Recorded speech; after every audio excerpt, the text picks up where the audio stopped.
భూర్భువస్వః తత్సవితుర్వరేణ్యం భర్గో దేవస్య ధీమహి ధియో యో నః ప్రచోదయాత్.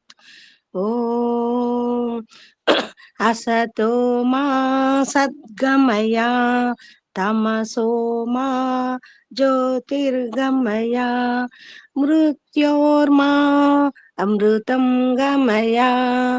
ఓం సహనా భవతు సహనౌ భునక్తు సహ వీర్యం కరవావహై తేజస్వినావధీతమస్తు మా విద్విషావహై. ఓం శాంతి శాంతి శాంతి. నమస్తే అమ్మ, అందరికీ నమస్తే. అందరికీ నమస్తే. మనం వేదాంత దర్శనంలోని ద్వితీయ అధ్యాయంలోని తృతీయ పాదములోని మనం 15వ సూత్రాన్ని చెప్పుకుంటున్నాం. జీవాత్మ జ్ఞానియ జ్ఞానమును ఆశ్రయించుచున్నదా అనేది చర్చ జరుగుతూ ఉంది. అయితే జీవాత్మ సహజంగా జ్ఞానియే, కానీ ఆ జ్ఞానాత్మకమైనటువంటి జీవాత్మ స్వయముగా తన శక్తిని తెలుసుకోలేని స్థితిలో ఉంటది. అందుకనే పరమాత్ముడు జీవాత్మకున్నటువంటి శక్తిని తెలుసుకోవడానికి ఇంద్రియాలను ప్రసాదిస్తాడు. అయితే ఈ ఇంద్రియాలలో ఇందులో ఈ ఇంద్రియాలు జడ పదార్థాలు, అంటే ఒకలాగా అయస్కాంతము లాంటివి. ఈ ఇంద్రియాలు ఎలా అయస్కాంతము ఇనుమును చూడగానే ఆకర్షింపబడుతుందో, అటులనే ఇంద్రియాలు ఇంద్రియ విషయాలన్నీ కూడా సజాతీయులే. ఇప్పుడు శబ్దము, రూపము, రసము, గంధము, సువర్ణాది పదార్థములు ఇవన్నీ కూడా ఇంద్రియాలు తయారవుతున్నటువంటి పదార్థాలతోని తయారైనవి. కాబట్టి అవన్నీ ఒకదానికొకటి ఆకర్షింపబడడం అనేది సృష్టిలో సహజం. ఎందుకంటే అవి సజాతీయ. లోకములో కూడా చూడండి, మనం చాలా కుటుంబాలలో చూస్తాం, వాళ్ళకి పరస్పరం ఎన్ని విభేదాలున్నా మూడో వ్యక్తికి వచ్చే వరకు వీళ్ళు ఒకటవుతారు. ఇప్పుడు మన భారతదేశంలో కూడా కాంగ్రెస్ పార్టీ అన్నా, టిఆర్ఎస్ అన్నా, బీజేపీ అన్నా, ఇంకా ఎన్నో లోకల్ పార్టీలన్నా పరస్పరం పడదు. కానీ పాకిస్తాన్ టాపిక్ వచ్చేసరికి అందరం ఒకటవుతాం. అంటే సజాతీయ ప్రేమ అటువంటిది. అలాగే ఈ ఇంద్రియాలన్నీ కూడా ఏవైతే శబ్దస్పర్శ రూపరస గంధాల వైపు జీవాత్మను నడిపిస్తున్నాయో ఆ ఇంద్రియాల యొక్క స్వభావం అది. అవి తమ జాతి పట్ల ఆకర్షింపబడతవి. కానీ ఆత్మకు ఇంద్రియాలు విజాతీయులే. ఇక్కడ ఆత్మ ఇంద్రియాలకు లోబడకుండా తనను తాను తెలుసుకోవాలి. అయితే ఇంద్రియాలను నిర్మాణము చేసినటువంటి పరమాత్ముడు ఎంత సమర్థుడు అంటే, ఈ ఇంద్రియాలలో ఉన్నటువంటి ఆకర్షణ శక్తిని జీవాత్మ వేద జ్ఞానము ద్వారా తన శక్తిని పెంచుకోవడానికి ఉపయోగించుకోవచ్చు. ఈ రహస్యము మనం తెలుసుకోలేకపోతున్నాం మానవ జన్మనెత్తి కూడా. ఈ ఇంద్రియాలు ఏ విధంగా ప్రకృత్యాది పదార్థాల వైపు ఆకర్షింప చేస్తాయో, ఈ ఇంద్రియాలకున్న ఇంకొక సామర్థ్యం ఏంటంటే, జీవుడు జ్ఞానము ద్వారా ఈ ఇంద్రియాలను తన వైపు కూడా ఆకర్షింపజేసుకోవచ్చు. కానీ జీవుడు తన శక్తిని తెలుసుకోవడం లేదు, తన సామర్థ్యాన్ని తెలుసుకోవడం లేదు. మనం చాలా లోతుగా జీవన విధానము చూస్తే ధనము చాలా ప్రధానమైపోయింది నేటి జీవనంలో. ఆ ధనముతో పాటు ధనము ద్వారా వస్తున్నటువంటి వస్తు సామాగ్రి కూడా మనకు చాలా లక్ష్యమైపోతూ ఉంది. అక్కడి వరకే మనం సీమితం అవ్వట్లేదు. ఇప్పుడు కుటుంబంలో మనం ఒక అధికార స్థలం, అది కుటుంబమే కానివ్వండి, లేకపోతే ఇంకేదన్నా స్థలము కానివ్వండి. ఒకరోజు మనం ఒక ఇంటి కన్య, యవ్వనంలో ఒక ఇంటికి వధువులు అంటే పుత్ర వధువు అవుతున్నాం. ఆ తర్వాత మనము ఒక అత్త అవుతున్నాం. కానీ వేదం ఏం చెప్తుంది అంటే మీరు పితరులు అవ్వండి. ఓ మానవ, నీవు పుత్ర వధువు తరువాత అంటే గృహస్థాశ్రమంలో ప్రవేశించి అచట నీకు సంతానము కలిగిన తర్వాత నీవు ఆ సంతానానికి వివాహాదులు చేసిన తర్వాత నువ్వు అత్తవు కమ్ము అని చెప్తలే, పితరహ అనబడాలి అంటుంది. పితరులు ఎవరు అనబడతారు అంటే నమో పితృభ్యః, నమో పితామహేభ్యః, నమః ప్రపితామహేభ్యః. అంటే గృహస్థులు తమ గృహమునందు వ్రతాలు, నోములు, యజ్ఞయాగాదులు చేస్తున్నప్పుడు ఆ గృహమునకు పితరులు వచ్చి, పితామహులు వచ్చి, ప్రపితామహులు వచ్చి నమః అంటే అన్నాదులను స్వీకరించండి అని వేదం చెప్తుంది. గృహస్థుడు ఎంత చిన్న నోము చేసుకున్నా, ఎంత చిన్న యాగం చేసుకున్నా అది పూర్ణ సఫలత ఎప్పుడు అంటే పితరులు, పితామహులు, ప్రపితామహులు అక్కడ భోజనము చేస్తే, అంటే ఆ గృహమునందు ఉచ్చిష్టం అంటే ఎంగిలి చెయ్యిని కడుగుతేనే ఆ వ్రతానికి సఫలత ఉంది అని వేదం చెప్తుంది. నమః అంటే ఆహారం. ఎవరు పితరులు, ఎవరు ప్రపితామహులు అంటే వానప్రస్థులు, సన్యాసులు అంటున్నాడు. వానప్రస్థులు, సన్యాసులు, ప్రపితామహులు ఎవరు అంటే యోగులు. చాలా మంది సన్యాసులు అవుతారు. వానప్రస్థము నుండి సన్యాసం 1 సంవత్సరం అయింది, వాళ్ళు పితామహులే అనబడతారు. ఎవరు ప్రపితామహులు అంటే ఎవరైతే యోగులు సబీజ నిర్బీజ సమాధిని సిద్ధింపజేసుకుంటున్నారో, విశుద్ధ చక్రము నుండి సహస్రార చక్రంలోకి ఎవరైతే ఆ ప్రయత్నం చేసి అక్కడ ఉన్నటువంటి ప్రకాశాన్ని సాక్షిభూతం చేసుకుంటున్నారో వాళ్ళందరినీ తరచు మనం మన గృహానికి పిలవాలంట. కానీ మనం ఈరోజు గృహస్థ జీవితంలో మన పుత్రులకు, మన పుత్రికలకు బిడ్డలు పుట్టి ఆ పుత్ర పుత్రికలు పెళ్లిల వయసుకు వచ్చినా మనం ఇంకా గృహస్థ ఆలోచనలనే ఉంటున్నాం. ఇక పౌరాణికులు పితరులు అంటే ఏం పదం తీసిండ్రు అంటే మృతక ఆత్మలు అని తీసిండ్రు. నిజంగా వేదమున గృహస్థులు బ్రహ్మచారులకు, పితరులకు, పితామహులకు, ప్రపితామహులకు గనక భోజనమును సమర్పించకపోతే, నమః అంటే అన్నాదులను పెట్టకపోతే, మనం పితృయజ్ఞములో ఇదే మంత్రం చదువుతాం. ఏ గృహస్థుడు స్వర్గానికి వెళ్తాడు, ఏ గృహస్థుడు స్వర్గ సుఖాలని పొందుతాడు అంటే గోక్షన్ నమః. ఏ గృహస్థులైతే బ్రహ్మచారి బ్రహ్మచారులకు, పితరులకు, పితామహులకు, ప్రపితామహులకు నమః అని, నమః అంటే అక్కడ అన్నము అని చెప్పబడి ఉంది. అంటే తమ సంతానానికి విద్యా బుద్ధులు నేర్పిస్తే,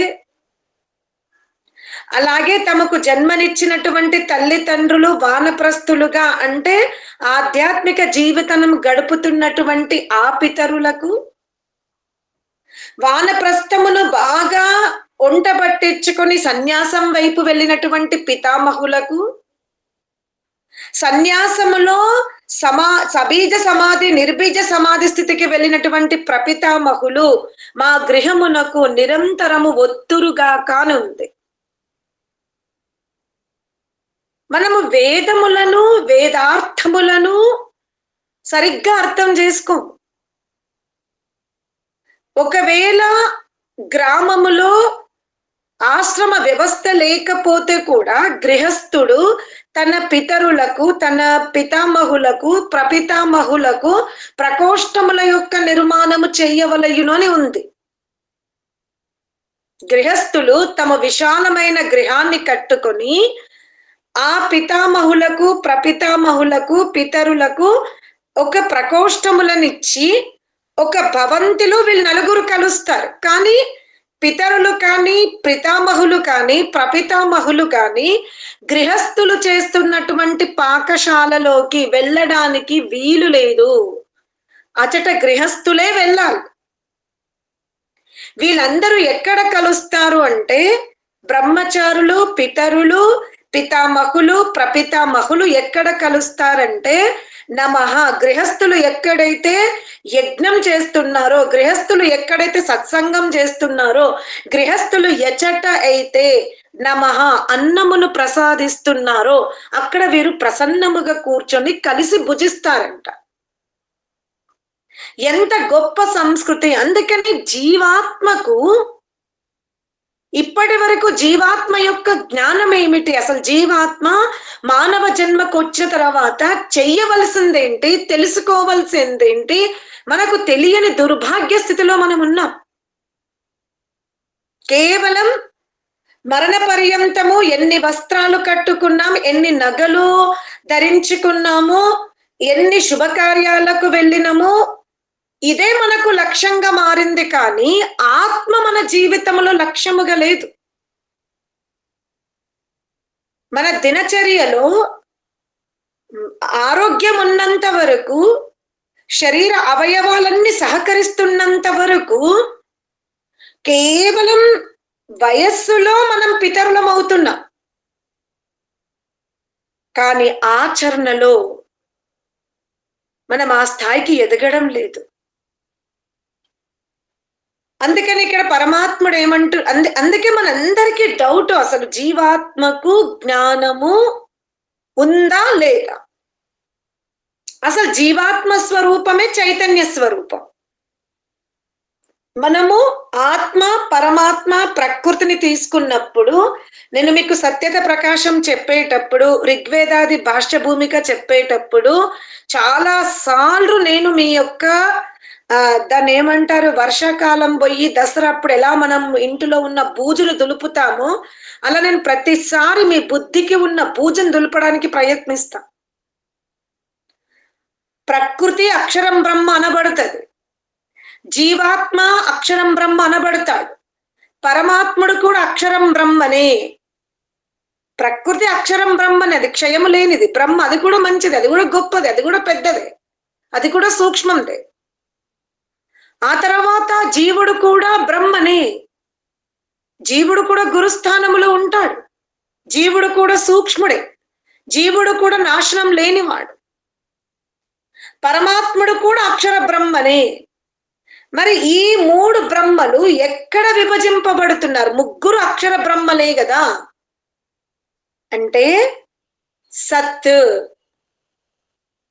ఎల్లప్పుడూ ఉండే తత్వము ముగ్గురులో ఉంది. అక్షరం బ్రహ్మ అనే పరమాత్మలో సత్ ఉంది, అక్షరం బ్రహ్మ అనే జీవాత్మలో కూడా సత్ ఉంది, అక్షరం బ్రహ్మ ప్రకృతిలో కూడా సత్ ఉంది. సత్ అంటే ఉనికి, ఎల్లప్పుడూ ఉండడం, నాశనం లేకుండా ఉండడం. సత్ దగ్గర ముగ్గురు ఉన్నారు.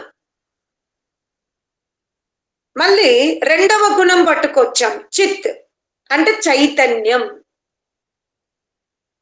చైతన్యం వచ్చినప్పుడు ఏమైపోయింది? ప్రకృతి విడిపోయింది. ఎందుకంటే ప్రకృతిలో సత్తు ఉంది కానీ చిత్తు లేదు. అప్పుడు అక్షరం బ్రహ్మ పరమాత్మలో సత్తు ఉంది, చిత్తు ఉంది. అక్షరం బ్రహ్మ ఆత్మలో సత్తు ఉంది, చిత్ ఉంది. అంటే సత్ అనేది ముగ్గురులో ఉంది, చిత్ అనేది ఇద్దరిలో ఉంది. సత్ చిత్ తర్వాత మళ్ళీ ఆనందం తీసుకొచ్చాం. ఆనందము అంటే ఇక్కడ మీరు తెలుసుకోవాల్సింది ఏంటి? జీవాత్మ చైతన్య స్వరూపుడే, జ్ఞాన స్వరూపుడే. ప్రకృతిలో జ్ఞానము లేదు, అది ఉనికి గలది, జ్ఞానము లేదు. జీవాత్మలో ఉనికి ఉంది, చైతన్యం అంటే జ్ఞాన స్వరూపం. కానీ జీవాత్మలో ఏది లేదు? ఆనందం లేదు. ఆనందం. అర్థమైందా? అందుకనే సత్ చిత్ ఆనంద స్వరూపుడు ఎవరు? అక్షర బ్రహ్మ పరమాత్ముడు. సత్ చిత్ ఎవరు? అక్షర బ్రహ్మ జీవాత్మ. సత్ ఎవరు? అక్షర బ్రహ్మ ప్రకృతి. ప్రకృతి. అందుకనే జీవాత్మలో జ్ఞానం ఉంది, కానీ ఈ జీవుడు తన కోరికలను నెరవేర్చుకోవాలి అంటే అతనికి సామాగ్రి కావాలి. ఇప్పుడు మనకు ఆకలి వేసింది, ఆకలి అనేది జ్ఞానం. సరిపోతుందా? నాకు ఆకలిగా ఉంది అనే ఈ జ్ఞానం ఉంటే సరిపోతుందా? లేదా ఏమైనా సాధనాలు కావాలా? సాధనాలు కావాలి. సాధనాలు కావాలి. ఆకలి తీర్చుకోవడానికి సాధనాలేంటి? భోజనాది పదార్థాలు, అంతే కదా? ఆకలి తీరాలి అంటే భోజనాది పదార్థాలు. ఇప్పుడు భోజనములు అంటేనే రుచి, భోజనము అంటేనే సాధన పదార్థం. ఇప్పుడు జీవాత్మ ఆకలి అనే జ్ఞానం తెలుసుకోవడంలో ఎటువంటి పొరపాటు లేదు. ఎక్కడ పొరపాటు జరిగింది? ఈ భోజనాది పదార్థాలలో జీవుడు ఏమైపోతున్నాడు? వశీభూతుడు అవుతున్నాడు, లొంగిపోతున్నాడు. ఇప్పుడు ఉదాహరణకి మధుమేహము అధిక శాతం ఉన్న వారికి మిష్టాన్నం శత్రువు. అలాగే ఈ సృష్టిలోని ఏ పదార్థము తీసుకున్నా అందులో ఎంతో కొంత మిష్టాన్నం ఉంటది. ముఖ్యంగా బియ్యము పప్పులు తీసుకుంటే మిష్టాన్నం ఎక్కువ ఉంటది. అందుకని పరిశోధన ఏం జరిగింది? ఈ ఆకలి వెంట వేయకుండా ఉండాలి అంటే ఏ పదార్థాలు తీసుకోవాలి అంటే పరిశోధన జరిగింది. ఏంటి? జొన్న అంటే పొట్టుతో ఉన్న పదార్థాలను ఎక్కువ తీసుకుంటే అది జీర్ణమయ్యే వరకు ఈ అన్నము కంటే ఇవి 2 గంటలు ఎక్కువ తీసుకుంటది. అంటే మనము 3 సార్లు భుజించడము కంటే ఈ పీచు పదార్థాలను తీసుకుంటే 6 గంటలు అంటే 2 సార్లు తీసుకుంటాం. కనుక పరిశోధన ఏం జరిగింది? షుగర్ ఉన్న వాళ్ళు రైస్ అంటే బియ్యము స్థలములో జొన్నలు వాడండి అని చెప్పారు. అంటే జొన్నల్లో షుగర్ లేదనా? జొన్నల్లో కూడా షుగర్ ఉంది, కానీ అది మన శరీరంలోకి వెళ్ళిన తర్వాత జీర్ణం అవ్వడానికి బియ్యం తీసుకునే సమయానికంటే అది కొంచెం ఎక్కువ సమయం తీసుకుంటుంది. దానివల్ల మనకు వెంటనే మళ్ళీ ఆహారం తీసుకోవాల్సిన అవసరం ఉండదు. ఇది భోజనాది పదార్థాల యందు ఉన్న పరిశోధన, వాటి సామర్థ్యం. కానీ మనం ఏం చేసాము? జొన్న రొట్టెకి ఈ కూర టేస్ట్ ఉంటుందా? ఉండదు. అందుకే ఇంత అన్నం తింటా. ఆకలి అనే జ్ఞానము తప్పు లేదు. ఆకలి అనే సాకును పెట్టుకొని మనం భుజిస్తున్న పదార్థాల వల్లనే మన శరీరములో వ్యాధి అర్థమైందా? ఆకలి అనే జ్ఞానము తప్పు కాదు. జీవాత్మకు నాకు ఆకలి వేసింది అంటే ఇప్పుడు నేను ఆహారం తీసుకోవాలి అన్న ఈ జ్ఞానములో తప్పు లేదు. ఆ కలిగిన జ్ఞానమును తీర్చుకోవడానికి ఏవైతే పదార్థాలను ఉపయోగించుకుంటుందో వాటి వలన జీవుడు అనేక కష్టములను ఎదుర్కొంటున్నాడు. ఇప్పుడు నేను మీకు ఆహారము ద్వారా చెప్పిన. ఇప్పుడు అలాగే జీవుడు ధనికుడు కావాలి అనుకుంటాడు. నేను ధన సంపన్నుల సమూహములో కూర్చోవాలి అనుకున్నాడు. కోరిక తప్పుందా? లేదు. లేదు. అర్థమైందా? కోరిక తప్పు లేదు. నేను ధన సంపన్నుడైన సమూహములో కూర్చోవాలన్న కోరిక తప్పు లేదు.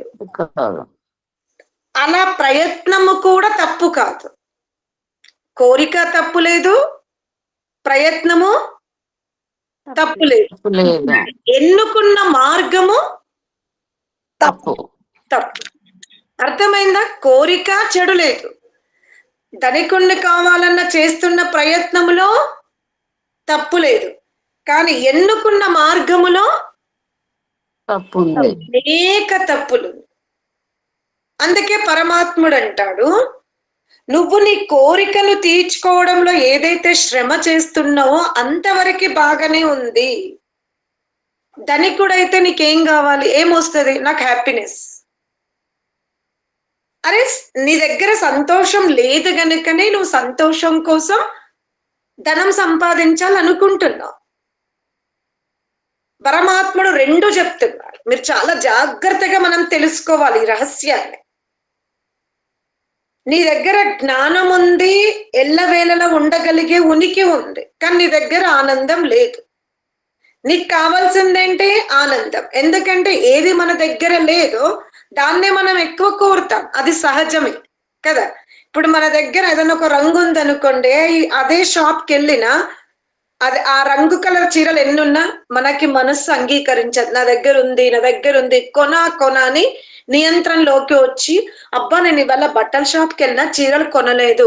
నిజంగా మీరు బట్టల షాప్ కి చీరలు కొనకపోవడం అనేది నియంత్రణ, లేక కలర్ మిమ్మల్ని నియంత్రణ చేసిందా? కలర్ చేసింది. కలర్ నియంత్రణ చేసింది. కలర్ నియంత్రణ చేసింది. గవ్వే ఉన్న కలర్లు ఉన్నాయి, లేని కలర్ లేదు అని మీకు తెలుసు. కానీ ఇంటికి వచ్చి పెత్తనం కాపాడుకోవడానికి ఏం చెప్తాం మనం? వచ్చినామని చెప్పుకోలేదా? నేను ఇంత వేదం వింటున్నా, ఇక స్నేహితురాలు రమ్మంటే పోయినా, అందుకే కొనలేదని ఒక అబద్ధం ఆడుతాం. కానీ మన గురించి బాగా తెలిసిన వాళ్ళకి మనం ఎందుకు కొనలేదో కూడా తెలుసు. అలాగే మనతో షాప్కి వచ్చిన ఆవిడకు కూడా మనం ఎందుకు కొనలేదో తెలుస్తుంది. ఇదే పరమాత్ముడు. పరమాత్మునికి జీవుడు ఏమి చేస్తున్నాడో, ఎంత నాటకం ఆడుతున్నాడో సర్వం తెలుసు. మీ భర్త గనక స్నేహితుల ముందు నేను నియంత్రించుకున్నా అందుకే కొనలేదంటే, మీ భర్త ఉండి నువ్వు నియంత్రించుకున్నావాని నాకు తెలియదు అనుకుంటున్నావా? అక్కడ నీకు ఉన్న కలర్లే ఉన్న నోరు మూసుకొని వచ్చావంటే, అయ్యా మనకంటూ ఒక బెడ్రూమ్ ఉంది కదా, అక్కడ తిట్టచ్చు కదా, ఎందుకు స్నేహితుల మొదలైన పరువు తీసినావు అని తప్పకుండా మనం భర్త చెవుని ఖచ్చితంగా కొరుకుతాం. ఈ జీవుడు కూడా పరమాత్మునితో ఇదే అంటాడు. నేను పాపకర్మలు చేసినా అని వెంట పనిష్మెంట్ ఎందుకు ఇస్తావయ్యా? నీ దగ్గర 86 లక్షల యోనులు ఉన్నాయి కదా, అక్కడికి సైలెంట్ గా పంపించచ్చు కదా నన్ను అని పరమాత్ముడు కూడా సభ్యుడు గనక, జ్ఞాని గనక మనం చేస్తున్నటువంటి మానసిక కర్మలను, వాచిక కర్మలను, అంతర్గత కోరికలను, పైన ఆడుతున్న నాటకాన్ని సర్వమును పరమాత్ముడు ఏం చేస్తున్నాడు? పరిశీలించి మిమ్మల్ని సభ్య సమాజంలో అవమానపరచకుండా, ఎవ్వరికి తెలియకుండా, చివరికి మీ భర్తకి, నీ బిడ్డలకి, మీకు జన్మనిచ్చిన తల్లిదండ్రులకి, మీ బంధువులు ఇక ఏడుస్తున్నారు వెళ్ళిపోయిందని. పాపం పూజారులు వచ్చి ఈ నోములు, ఈ వ్రతాలు, ఈ దానాలు, ఈ ధర్మాలు చెయ్యండి, ఆత్మ స్వర్గానికి వెళ్తారు, ఇక్కడ కాకపోతే కాశీకి వెళ్ళండి, అక్కడ కాకపోతే గయాకి వెళ్ళండి, ప్రయాగ్ వెళ్ళండి. ఎన్ని వ్రతాలు చేస్తున్నా పరమాత్ముడు ఎవ్వరికి చెప్పకుండా మిమ్మల్ని ఎక్కడికి తీసుకెళ్లాలో అర్థమైందా? మీ పరువు పరమాత్ముడు ఎప్పుడు తీయడు.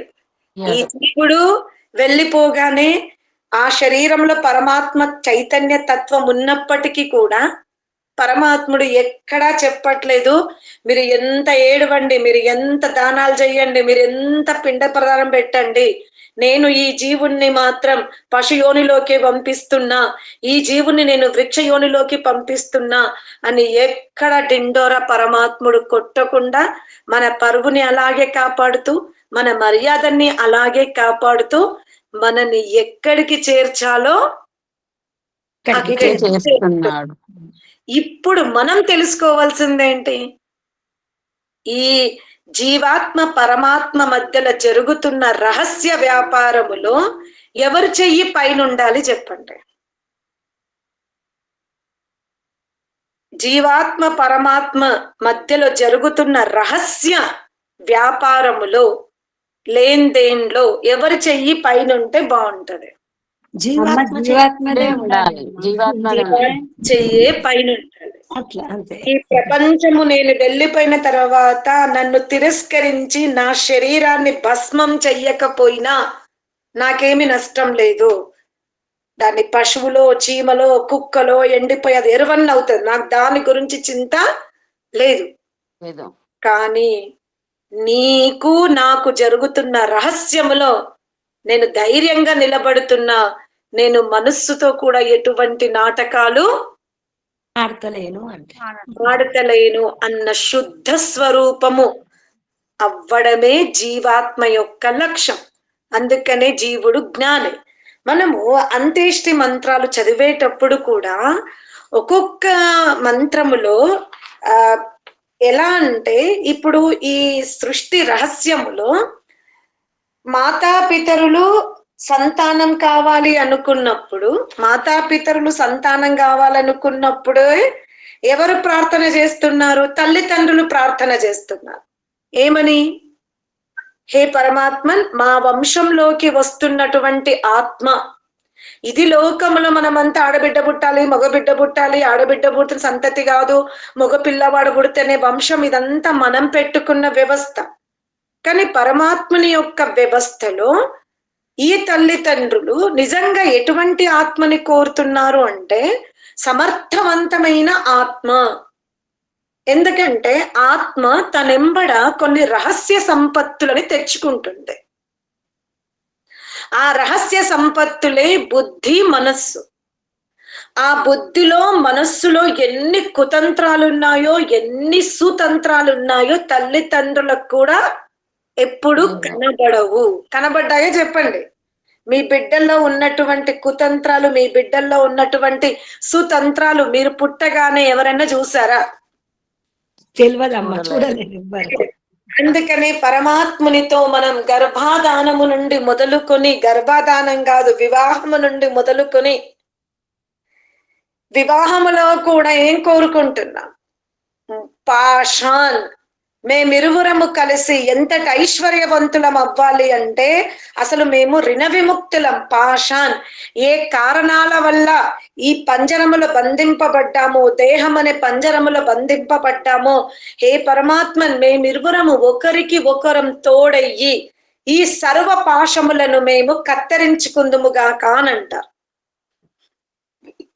భారతీయ పర్వములో వినాయకుడప్పుడు చక్కగా ఎలుకను పెడతాం, ఎలుక తోకను, ఎలుకను పెడతాం. వినాయకుడికి వాహనం ఎలుకనిస్తాం. ఎలుక స్వభావం ఏమిటి అంటే కత్తరిస్తుంది. దాని ముందు మీరు 1,00,000 రూపాయల చీర పెట్టండి, కత్తరిస్తుంది. 1000 రూపాయల చీర పెట్టండి, కత్తరిస్తుంది. దాని స్వభావం కత్తరించుట.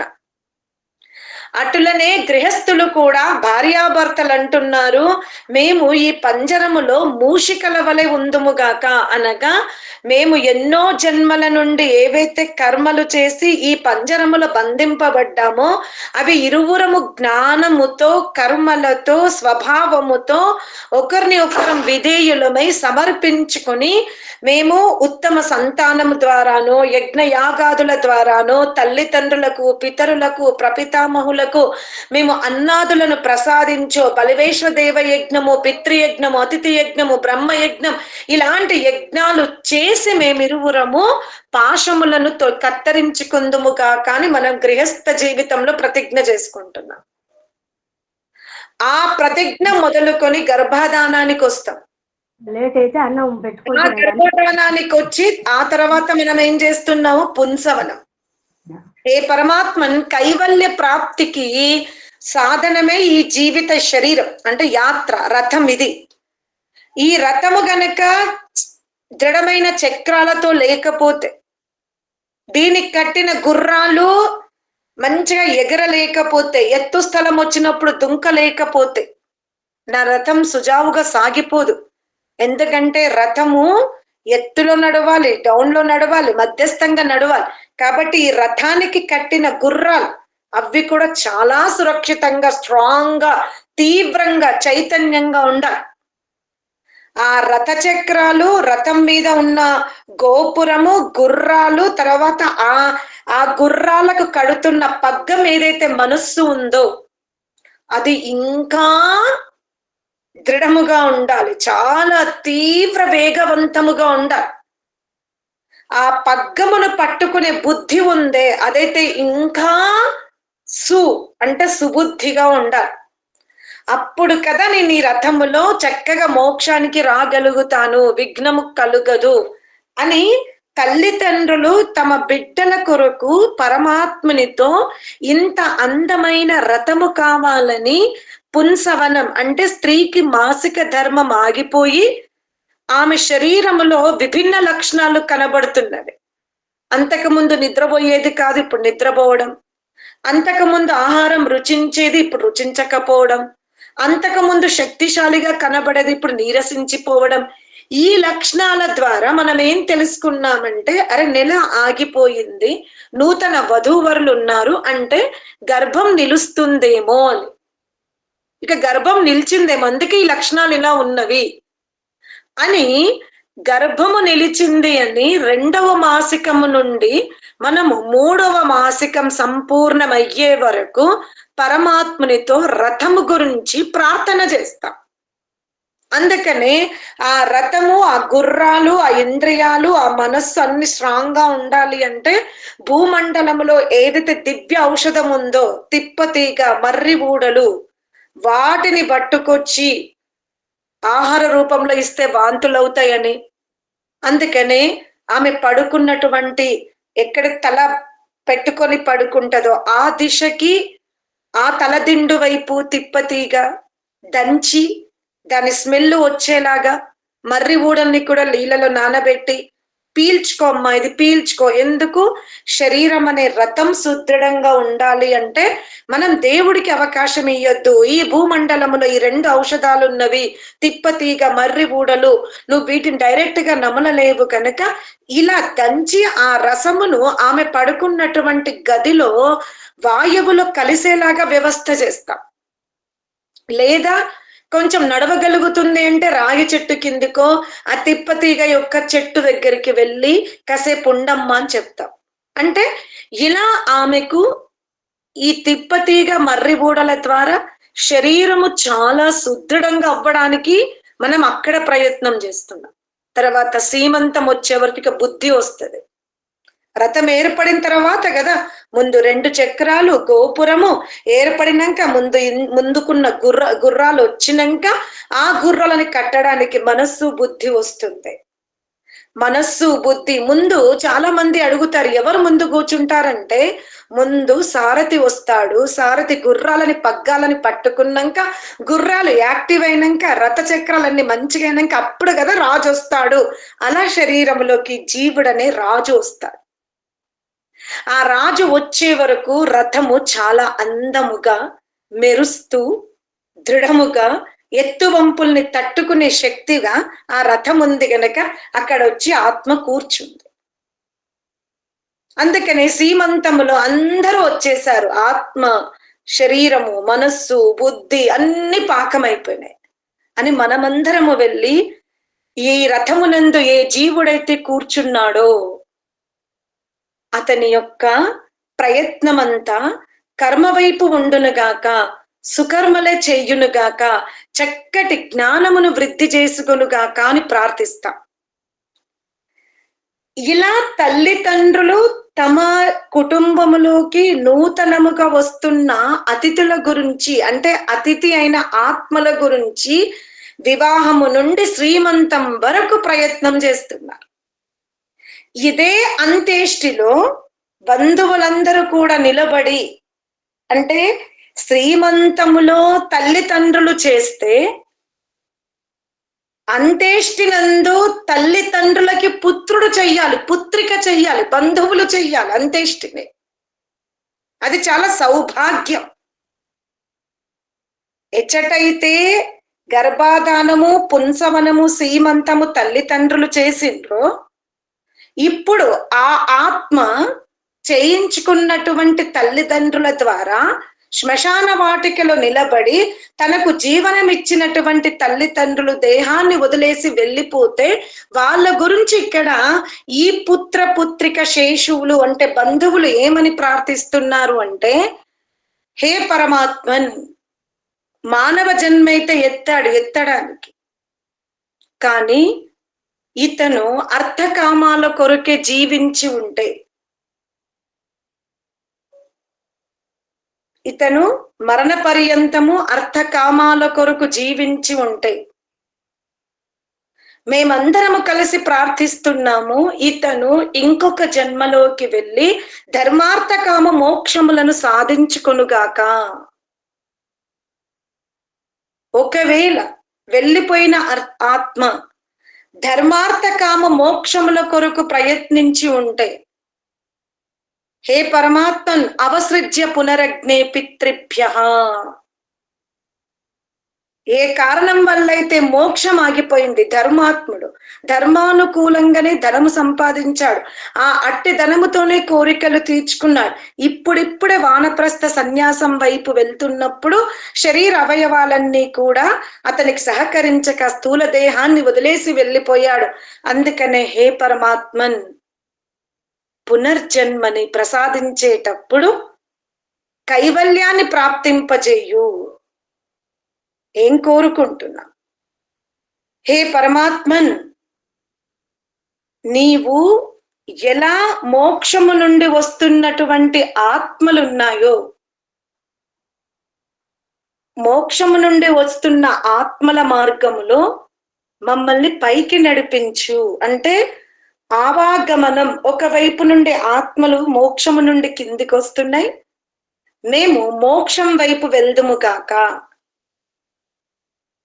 ఇలా మనము జీవనములో కేవలం అర్థము కామము, అర్థకామాలు, అధర్మ మార్గములో ధనం సంపాదించుకుని అధర్మయుక్త కోరికలను తీర్చుకుంటే క్రింది యోనిలోకి వెళ్ళిపోతున్నాం.